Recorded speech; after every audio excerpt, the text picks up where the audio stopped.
what's your proof? You don't have The anything? proof is in the message, the repeated questioning, the I know, I submitted my text to Gibbs at my door. You see, he doesn't take no for an answer and will try to distract you with other evidence that is twisted. And this matter comes before the court today on Mr. Bennett's objection and request for termination of a PPO that I granted in favor of Ms. Munoz. It appears that I granted that protection order back on April 15th of this year. So as an initial matter, I do see both parties are here in person.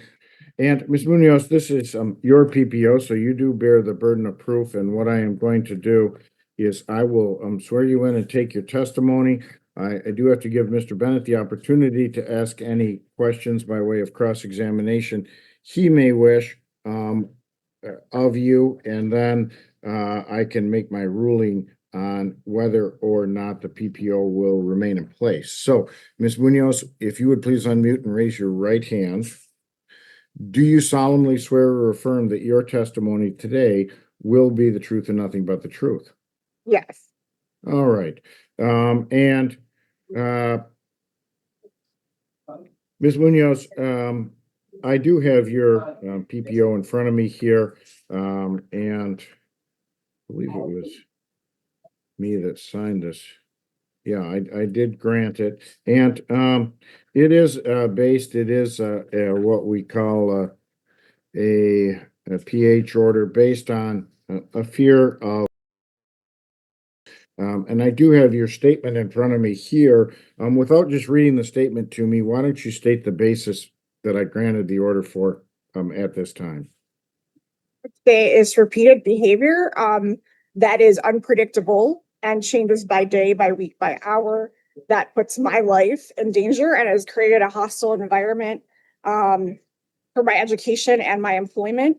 And there's no freedom, and it interferes with my liberty to do my job and to go to school and to participate in my life. There's a threat to if I refuse to submit to his wishes, whatever it may be. And there's no regard for another person's emotions, rights that I've seen throughout the last several months. Okay, and you are live in the same apartment complex? Yes. Okay, and you know, the most concerning incident as I'm looking at this is one that was the basis of the police report. It looks like you say on January 9th of 25, he Yeah. grabbed your chest butt when you told him no several times, and then subsequently on January 11th coerced you into sexual intercourse after you said no 20 times in 3 hours. Those statements are true? Yes. Okay, all right. And then subsequent to that, there were a series of interactions that you had with him that made you fearful of Mr. Bennett? You had some contact with Mr. Bennett? Yes, that there made is you fear? repeated text messaging requesting a date and romantic intentions, and I kept saying no. And he would become angry and almost violently angry, going from calm to angry in a matter of seconds sometimes. That after I've denied the request and then further pushing towards what he wanted. My no and my boundaries are constantly violated. And this is wherever I am. And I've run into some other neighbors in the community, and he soon appears thereafter. It's very predictable. There's a correlation there. Can't say it's causation, but I do know that these incidents are connected with some alliance with the management of the apartment company, in terms of making it harder for me to have any freedom or any kind of sense of safety. Without hearing my side of the story, it's always very one-sided, and several people have been turned against me, and making it seem like I'm the problem as opposed to the one who's been repeatedly victimized in the situations where I've had to hide and try to find alternative housing and try to hide my dog to keep her safe. Simply because I say no, it's not respected. Now your PPO references a police report of this year. Yes. Is that still under investigation? Do you know? No, it is not under investigation. There's been additional comments that have been added to it after April 1st, though. Okay, which one is? Okay, and in other words, I mean, now of course I'm gonna ask Mr. Bennett this as well, but I mean, he hasn't been arrested or charged. No, was not charged. No, And it not in a looked to criminal court. Go ahead. okay, no, yeah, I get it. And I looked to me like was there a dating relationship at some previous point or never? No. Okay, all right. Okay, well, Mr. Bennett, I'll give you an opportunity to ask Ms. Munoz questions at this time. Yeah, what's your proof? We live in an area All of the with, text messages from January 8th through 9th, and eventually all the text messages from January 9th through this all the way ideally until the 20th, and when you burned the apartment down. gotcha, but where's your proof? We live in a very well documented and camera recorded environment. You don't have The proof is anything? in the message, the repeated questioning, the Oh, constant I know, I gaslighting, submitted my text too. and the corresponding inconsistencies in personalities and behavior that misalign with the text messages or align with the text messages precisely. There's a different personality every 3 hours or even within the same day. You can go from acting like Martha Stewart to your father to a frat boy within 3 hours, which is terrifying. Different values, different insight, different ways of speaking, different jargon, and zero right for the moral boundaries and ethics of other people, disregard for other people's lives, no empathy, glib, superficial charm, and just a complete violation of other people's rights. Okay, so all the friends and community I've built here at this apartment building, they're being suckered, right? No, they're being fooled by your different personas, personalities, antisocial personality disorder, sociopathy. The first day we were in an apartment group meeting, you told everybody about necrophilia and Oedipus complex. You couldn't understand why we were all uncomfortable with Oedipus complex and necrophilia, because that's not normal for somebody to laugh at that or think it's casual conversation. That's disturbing. That's very Ted Bundy. Okay. All right, so no further questions, Mr. Bennett? Nope. Mr. Bennett, are you aware of any charges, that stemmed out of the, allegations that she makes, here, that you, touched her chest and butt when you told him no? Yep, I'm aware. I was called by Detective Joe Parsley. I went down, I was questioned, they took my phone, they submitted all the text for evidence, and then I believe that was towards the end of the week when they submitted my phone texts. And then by Monday, I was informed that the prosecutor was not following up on this. Okay, so as far as you know, that investigation has closed without any charges. Correct. Okay, all right. And you deny that unconsented touching occurred on January 9th and the 11th? Correct. Okay. All right. Well, the issue here is a PPO based upon, and I guess the next question to you, Mr. Bennett, are you crossing paths with Ms. Munoz on the regular basis because of you living in the same, I mean, do you have to see each other? Fortunately, we have not crossed paths in some time. Okay, all right. So in other words, you can stay away from each other if you choose to avoid. Correct, but the leasing office will not let us live here with a standing PPO. Will not allow the both of you there? Correct. So if they filed a motion, I mean, the PPO's been in effect since Yeah, April. They've they tried sent out eviction notices, yes. to you. Yes. Okay, and that's because did they tell you the basis for the eviction? Yeah, so there's a standing PPO and they're also building, there's also been a number of complaints against Miss Munoz. And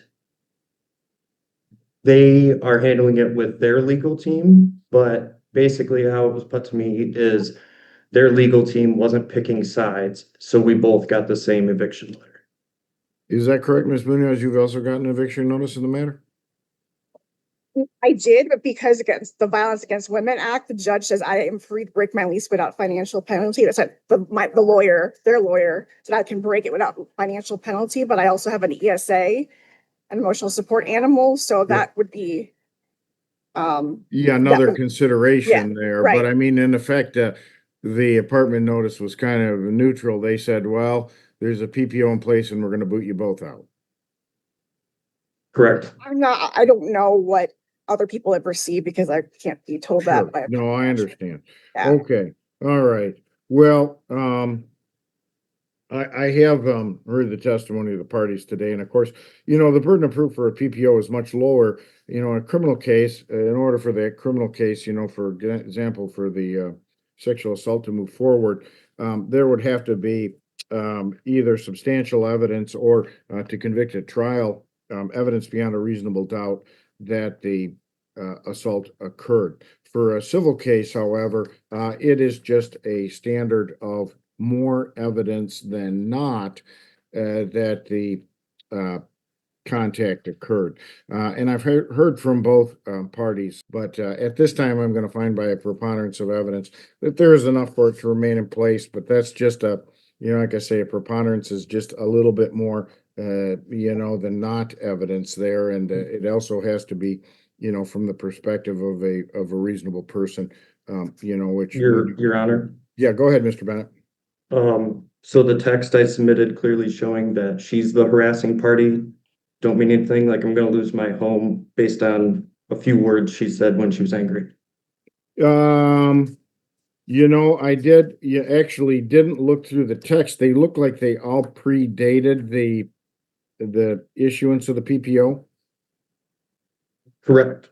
Okay, well, and which one, why don't you point me to one of the texts that you think I ought to look at? I guess I can look at a little Well, more. they only let me submit 10 pages, Yeah, and it is 10 pages worth of repeated attempts from her side to try to get in contact with me well after the dates of said event, and me confirming that I do not want contact, do not talk to me until I finally and ultimately blocked her.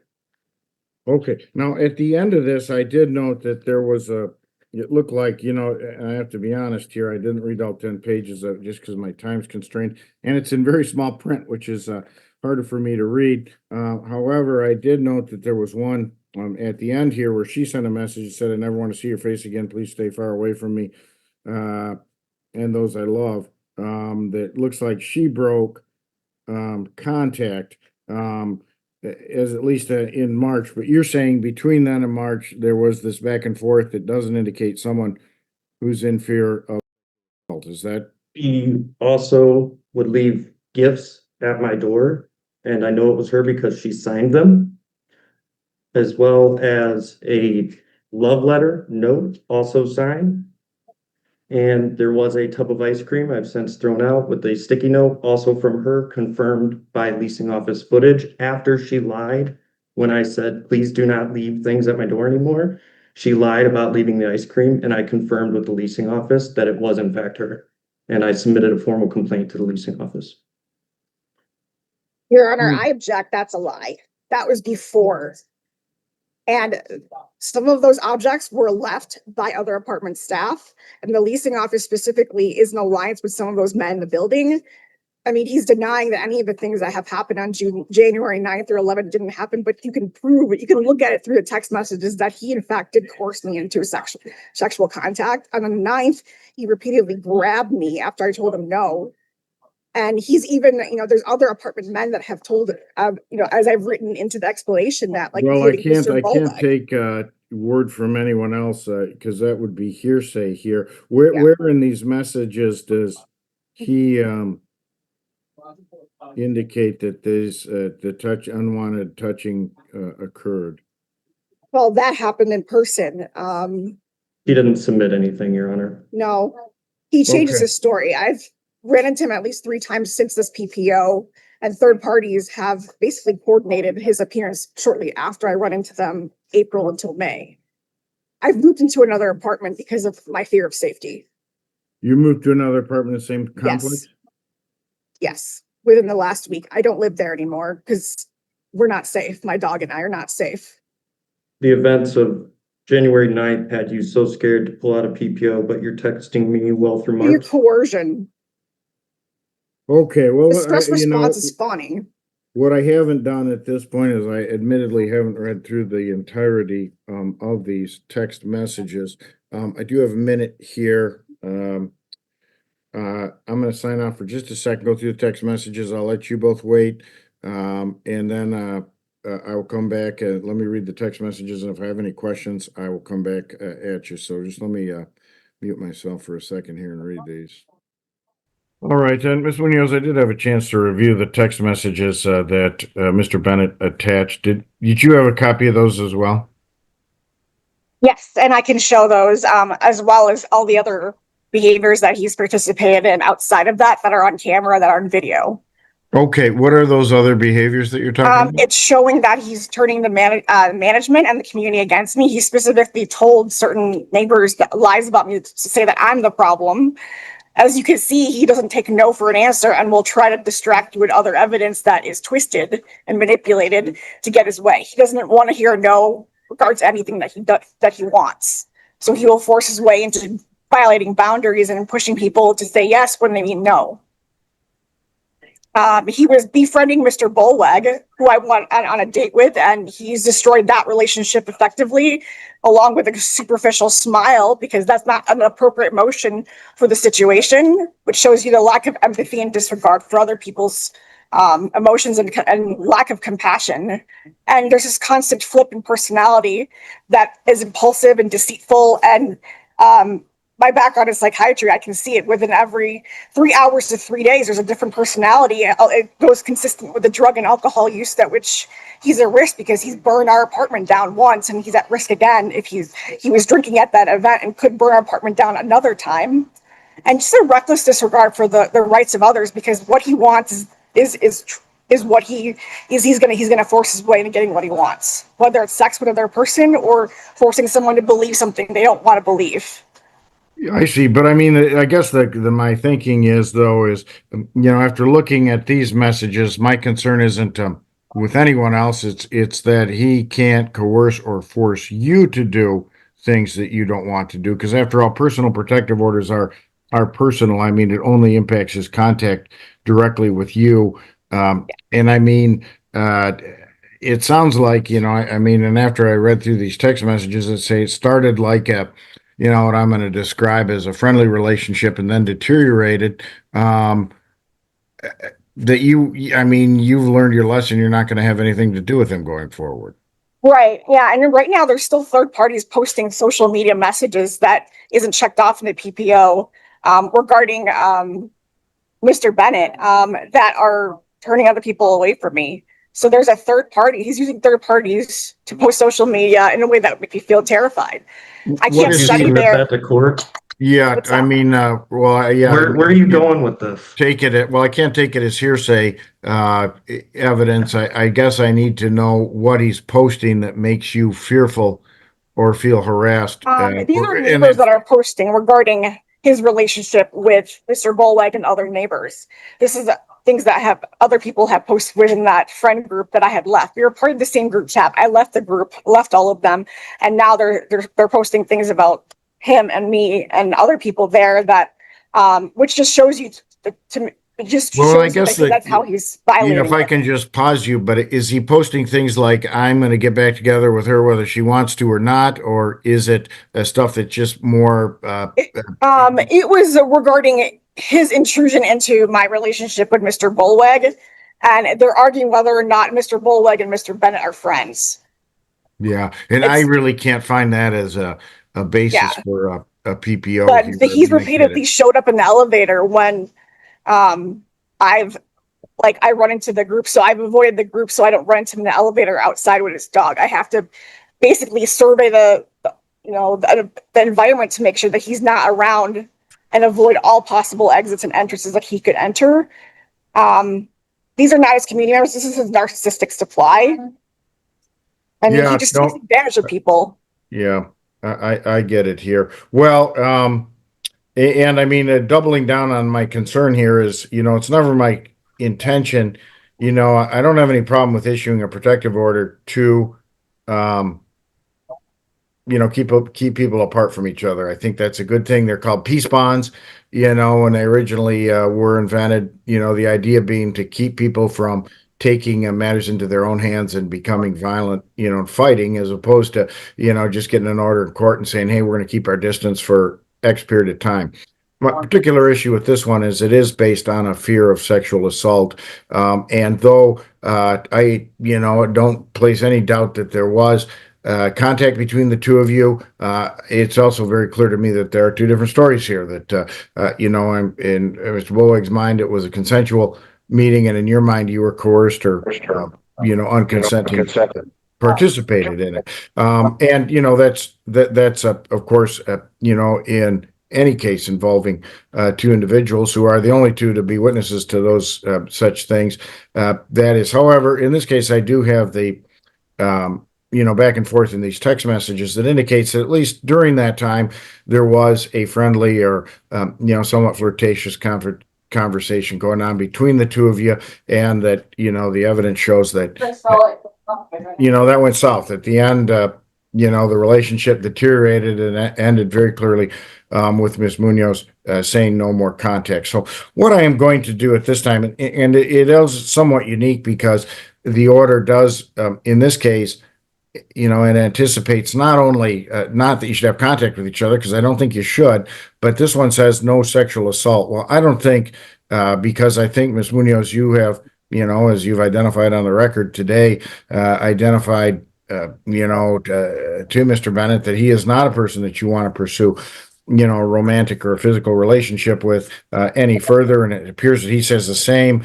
And I don't see that these actions, though they are irritating, arise to a legitimate threat of sexual assault. So I'm going to terminate this PPO based on the threat of a sexual assault. I just simply don't think that is there currently, particularly now, essentially 6 months after events at issue, and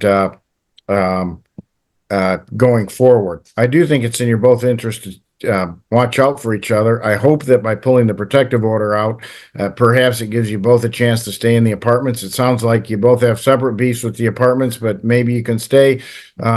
Let's do that. However, if there is threatening or harassing conduct, which is more what you're talking about, Ms. Munoz, going forward, the PPO office is open, and if conduct, would legitimately make you feel threatened or harassed, either of you could file an order to, formalize that and make it so that you would have to stay away from each other. Now, I don't know, every apartment has different policies. Some, I know I've modified some in the past to say, well, in particular in the case of neighbors, well, there's no way you can stay out of sight of each other, but you can keep within 300 feet of each other. And coworkers, also, I've granted these, and I say, kind of respect the other person's bubble, like that's around them. Don't unnecessarily come into contact with them. I think you're both going to be best off with that going forward, both in the chance of you remaining at Studio Park, and then, just for the peace in general. With regard to social media, my usual advice to people is, there's so much untruth, mistruth out there, and it's also so hard to know if a message actually originated with a person or not, because anyone can post anything and under any name, basically. Sometimes it's best just to take a break from social media, to let the situation kind of reach a level, and then re-engage in a way that builds things up rather than seeks to tear things down. Because social media, and I confront it in all sorts of cases, is notoriously both unreliable and unfortunately almost unerasable. When someone puts something out there, it's out there forever. So just some good consciousness about thinking before you post stuff, particularly what can be viewed by the public. I have to worry about that, of course, in my position as well. The statements I make. So, but what does impress me from both of your conduct at the hearing today is you're both people who can,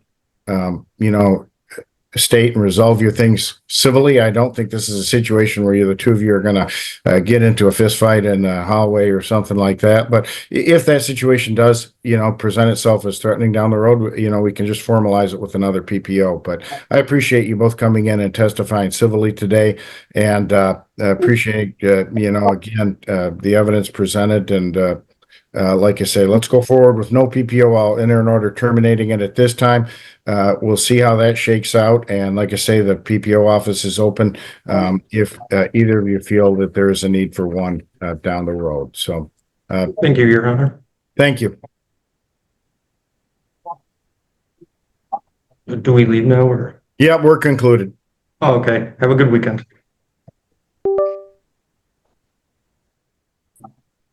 Always